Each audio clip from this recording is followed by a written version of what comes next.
I'm standing here in the parking lot of Mercy Memorial Chapel, watching through the rain-streaked window as my own father's casket sits surrounded by people who told me I wasn't welcome inside.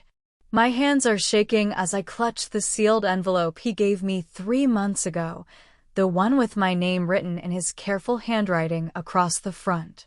Sarah, it says, open only after I'm gone. Well, Dad, you're gone now, and I'm about to make sure everyone in there knows exactly what kind of man you really were. The funeral director, Mr. Henderson, keeps glancing at me through the glass doors with this uncomfortable expression, like he knows something isn't right about a daughter being locked out of her father's service.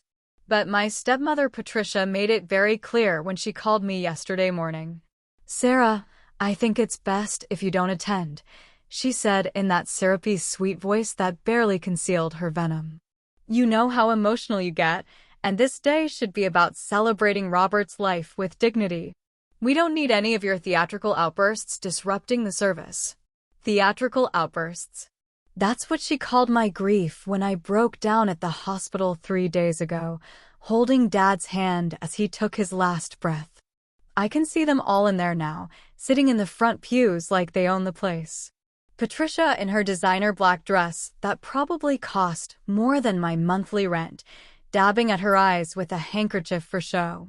My half-brother Marcus, 28 years old and still living off Dad's money, checking his phone during what should be a solemn moment. My half-sister Jennifer, Patricia's golden child, the one who could do no wrong in Dad's eyes according to everyone else, though I knew better. And scattered throughout the chapel, all of Dad's friends from the country club, his business associates, the neighbors who always thought Patricia was such a saint for taking on a widower with a difficult teenage daughter. Difficult. That's what they called me when I was 15 and Dad married Patricia just 2 years after Mom died. Difficult when I questioned why suddenly I couldn't use the front entrance to the house I'd grown up in. Difficult when I asked why my mother's pictures were being moved to the basement. Difficult when I noticed that Dad seemed different around Patricia, quieter, more withdrawn, like he was walking on eggshells in his own home. But I wasn't difficult when they needed someone to clean up after their dinner parties, or when Dad needed someone to drive him to his doctor's appointments after Patricia was always mysteriously too busy. The thing is, I knew my father better than any of them. I was there during his cancer treatments when Patricia was getting her nails done. I was there when he couldn't sleep at night and wanted to talk about Mom, about his regrets, about how he felt trapped in a life that didn't feel like his own anymore.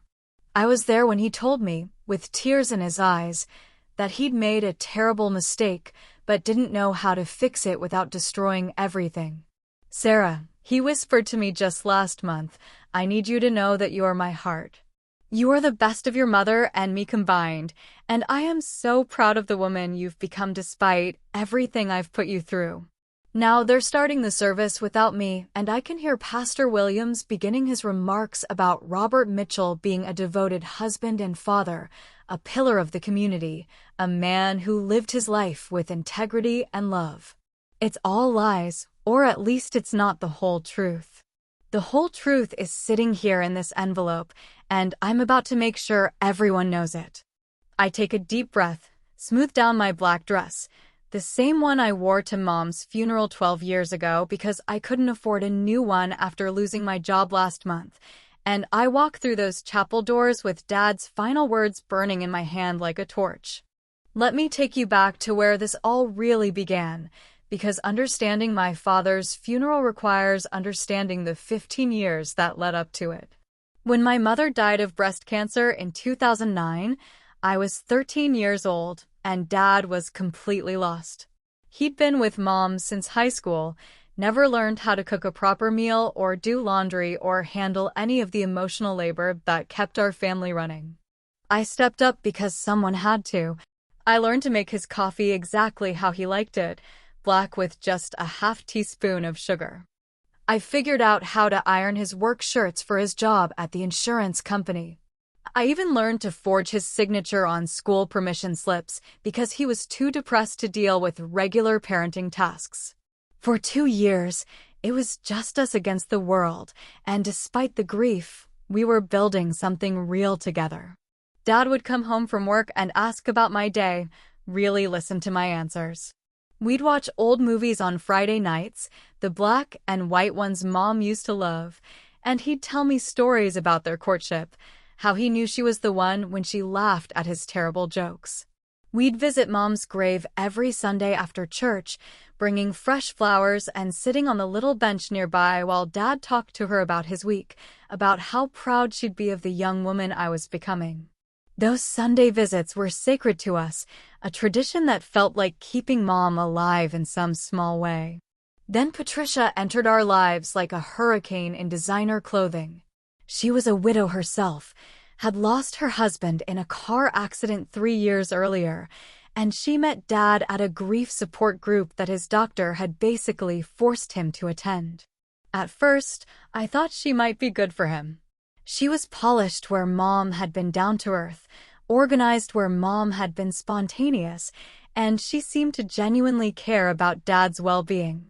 She'd bring casseroles to our house, invite us to dinner at her pristine colonial with Marcus and Jennifer, and she always made sure to include me in conversations, asking about school and my friends with what seemed like genuine interest. But things changed after they got married. The changes started small, almost imperceptible. Patricia would suggest that maybe our Sunday cemetery visits were preventing Dad from moving forward with his healing journey. She'd recommend that some of Mom's belongings in the living room might be too triggering for Dad's emotional recovery and should be stored somewhere less prominent. She convinced Dad that our Friday movie nights were keeping him stuck in the past, that he needed to embrace new traditions with his new family. Each suggestion came wrapped in psychological terminology and concern for Dad's mental health, and he was still so fragile from grief that he couldn't see the manipulation behind her caring facade. Within 6 months of their marriage, our house had been completely transformed into Patricia's vision of what a proper family home should look like. Mom's antique rocking chair, where she used to read to me every night, was moved to the basement because it didn't match the new decor scheme. The kitchen table where Dad and I used to do homework together was replaced with a formal dining set that we were only allowed to use for special occasions. Even my bedroom was relocated to the smaller room in the back of the house because Patricia decided that Jennifer needed the larger room with better natural light for her art projects. Never mind that I'd been living in that room my entire life. The worst part wasn't the physical changes, though. It was watching my father disappear piece by piece. The man who used to ask about my day stopped making eye contact during dinner. The man who used to help me with math homework suddenly didn't have time because he was attending Marcus's baseball games or driving Jennifer to violin lessons. Patricia had a gift for making her requests sound reasonable and my needs sound selfish. Robert, don't you think Sarah is old enough to handle her own transportation to school? Marcus really needs you to be at his game, and it would mean so much to him to have a father figure cheering him on. The implication was always clear. I was asking too much, expecting too much, taking too much of Dad's attention away from his new family who deserved it more than I did. The breaking point came during my senior year of high school when I got accepted to Northwestern University with a partial scholarship. I was so excited, bursting through the front door with the acceptance letter in my hand, ready to share the news with Dad. I found him in his study, and for a moment, when I told him, I saw a flash of the old Dad in his eyes, pure pride and joy. He hugged me tight and said, "Your mother would be so proud, sweetheart. She always said you were going to do amazing things." But then Patricia walked in, and I watched his expression change like someone had flipped a switch. "Oh, that's wonderful, Sarah," Patricia said with that smile that never reached her eyes. "But you know college is so expensive these days. And with Jennifer starting her senior year next year, we really need to think about being practical. Community college might be a better fit for your situation." My situation.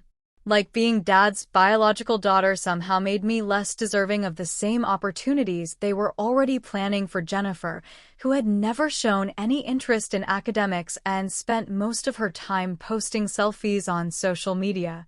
Dad just stood there, silent, while Patricia systematically dismantled my dreams with the efficiency of someone who'd done this before. That's when I realized I was completely on my own. I worked 2 jobs that summer, at a local diner during the day and cleaning offices at night, trying to save every penny for college expenses. Meanwhile, I watched Dad write a check for $15,000 to send Marcus on a character-building trip to Europe and another $5,000 for Jennifer's new car for her 16th birthday. When I asked Dad privately if there was any way he could help with my college costs, he looked genuinely pained and said he wished he could, but Patricia managed all the finances now, and she'd made it clear that they needed to prioritize the younger kids' futures. College became my escape, but it also became my exile. I was 2 hours away from home, working study jobs to pay for meals and textbooks, while Patricia made sure Dad's attention stayed focused on the family that remained at home. My phone calls became shorter and less frequent. My visits home for holidays became tense affairs where I felt like an unwelcome guest in my childhood home. Patricia had a gift for creating situations where I looked like the problem. She'd plan family activities during the exact times I was home from school, then act hurt when I couldn't participate because I had to work my part-time job to afford gas money to get back to campus. The final insult came during my graduation. I had worked so hard, graduated magna cum laude with a degree in social work, landed a job at a family services agency, and I was desperate for Dad to see that all the sacrifice had been worth it. I sent him my graduation announcement months in advance, called to remind him of the date, even offered to pay for his hotel room if money was tight. The morning of graduation, I kept scanning the audience, looking for his familiar face among the hundreds of parents taking pictures and cheering for their children. He never came. When I called him that evening, he sounded genuinely confused. "Oh, honey, was that today?" Patricia told me it was next weekend, and we already committed to going to Jennifer's art show at her high school. That night, sitting alone in my tiny apartment with my diploma on the table and a frozen dinner for my celebration meal, I made a decision that would define the next several years of my life. I stopped trying to force myself into a family that had already decided I didn't belong. I stopped calling every week. I stopped coming home for holidays where I was treated like an obligation rather than a daughter. I focused on building my own life, helping other families navigate crisis and trauma through my work, finding my own chosen family among friends and colleagues who actually valued my presence in their lives. For 8 years, I maintained polite but distant contact with Dad. Birthday cards, Christmas presents, the occasional awkward phone call where we both pretended everything was normal. I dated good men who couldn't understand why I flinched when they talked about meeting my family. I bought my own little house, adopted a rescue dog named Murphy, created a life that was small but entirely mine. I told myself I was happy, and most days I actually was, but there was always this hollow space where my father's love used to live. A wound that never quite healed because I couldn't understand how the man who used to braid my hair and read me bedtime stories had just let me disappear from his life. Everything changed last March when Dad called me at work, something he hadn't done in probably 5 years. My supervisor had to come find me because I was in the middle of a session with a family dealing with custody issues, and she said there was a man on the phone claiming to be my father and that it was urgent. When I picked up the phone, Dad's voice sounded different, smaller, shakier, older than I remembered. "Sarah, sweetheart, I need to see you. Can you come home this weekend? I have something important to talk to you about." There was something in his tone that made my stomach drop, a vulnerability I hadn't heard since those months right after Mom died. I drove home that Saturday morning with my heart pounding, not knowing what to expect. When I pulled into the driveway, I noticed Dad's car was the only one there, Patricia's Mercedes, and the kids' cars were gone. Dad met me at the door, and I was shocked by how much he'd aged. He'd lost weight, his hair had gone completely gray, and there were deep lines around his eyes that spoke of worry and sleepless nights. But what struck me most was how he hugged me tight, desperate, like he was trying to make up for years of distance in a single embrace. "I've missed you so much, baby girl," he whispered, using the pet name he hadn't called me since I was 15. We sat in the kitchen, the same kitchen where Patricia had slowly erased every trace of Mom's presence, and Dad made us coffee. He still remembered exactly how I liked it, cream with 2 sugars, and that small gesture of remembering broke something loose in my chest. "Sarah," he said, his hands shaking slightly as he set down his mug, "I need to tell you something, and I need you to know that I'm not looking for forgiveness because I don't deserve it. I'm dying." The words hit me like a physical blow. Stage 4 pancreatic cancer, diagnosed 2 months ago, prognosis of maybe 6 months if he was lucky. But that wasn't the worst part. The worst part was what came next. "I've been living a lie for 15 years, he said, tears streaming down his face. "Patricia has been controlling every aspect of our lives, manipulating situations, keeping us apart deliberately. She was threatened by our relationship from the beginning because she knew you were the most important person in my life, and she couldn't stand not being the center of attention. She's been intercepting your calls, hiding your letters, even lying to me about things you supposedly said or did to make me think you didn't want me in your life anymore." The room started spinning as Dad continued. He told me about graduation, how Patricia had deliberately given him the wrong date and then acted like it was an innocent mistake. He told me about the college money, how he'd specifically set aside funds for my education, but Patricia had convinced him I'd gotten a full scholarship and didn't need help, then used that money for Jennifer's car. He told me about Christmas and Thanksgiving invitations I'd supposedly declined, phone calls I'd supposedly never made, birthday cards I'd supposedly never sent. For over a decade, Patricia had been playing us against each other, creating a false narrative where I was the ungrateful daughter who'd abandoned her family and he was the father who'd been rejected despite his best efforts. "I found out by accident," Dad said, pulling out his phone with shaking hands. Patricia left her email open on the computer, and I saw messages to Marcus about keeping Sarah away from family events and making sure she doesn't get too comfortable when she visits. "She's been orchestrating this whole estrangement, Sarah. She's been keeping us apart because she was afraid that if we got close again, I'd see what she really was and leave her. And she was right. I would have." He showed me screenshot after screenshot of Patricia's messages to Marcus and Jennifer, detailing strategies for making me feel unwelcome, plans for scheduling family activities when I couldn't attend, even instructions on how to act cold and distant when I was around.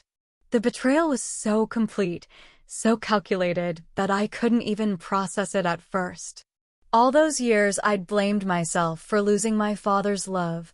All those nights I'd wondered what I'd done wrong, all those holidays spent alone while convincing myself I didn't care. It had all been orchestrated by a woman who saw me as nothing more than competition for her husband's attention. Dad reached across the table and took my hands, and I could feel how thin he'd gotten, how fragile. "I'm going to make this right, Sarah. I don't have much time left, but I'm going to make sure you know how much you mean to me, and I'm going to make sure Patricia never has the power to hurt you again. I've already changed my will. I've already made arrangements. You're going to be taken care of, baby girl, the way I should have taken care of you all along."